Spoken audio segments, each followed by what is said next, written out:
د اسلامي نړۍ یو مشهور دعوتګر ډاکټر راتب نابلسي رحمه الله د یو ناروغۍ په باره کې خبره کړې ده.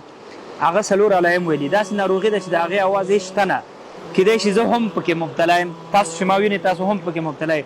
زه هغه 4 علایم درته وایم، بیا ځان سره فکر وکړئ چې آیا مونږ کې د علایم شته که نه.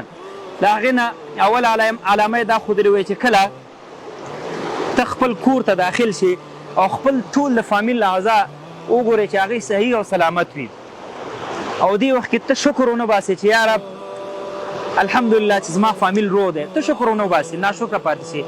دوهمه علامه یې دا ښودلې چې کله ته خپل مال و جایداد و ثروت هر څه وګورې، په فکر یا زړه کې دې دا راشي چې دا هر څه زما له برکته دی، دا هر څه زما کمال دی، دا هر څه ځان ته مخاطب کې.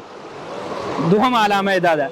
درېیمه علامه دا ده چې کله ته بازار ته لاړ شې، هغه شیان چې ستا ضرورت وي ورته، ته بازار ته لاړ شې، تا سره دومره پیسې وي چې هغه ته راونیسې، د ضرورت وړ شیان دې راوړي، خو په ذهن کې دا راشي، په فکر کې دې دا راشي، یا په زړه کې دې دا راشي چې دا خو زما خپله وظیفه ده، زما خپله دنده ده، نو دغه شی ما پرې راونیول. دا یې درېیمه. څلورمه علامه یې دا ده چې کله په درانده خوب کې لاړې، فکر وکړه خوب داسې وي لکه مرګ، او بیرته را ژوندی شوې، او دا دعا دې ونه ویلی چې الحمدلله الذي احیانا بعد ما اماتنا و الیه النشور. معنا دا چې ای ربه بیرته د مرګ نه ماته ژوندون نه په برخه که، د دې شکرانګي دې ادا نه کړه. فرض که دا دې ویل دا ټول زما خپل کمالات دي او شکرانګي دې ادا نه کړه، دا تر ټوله مهلکه بیماري ده، خطرناکه بیماري ده چې دې له هلاکت څخه هېڅ یو مسلمان بنده نشي خلاصېدلی.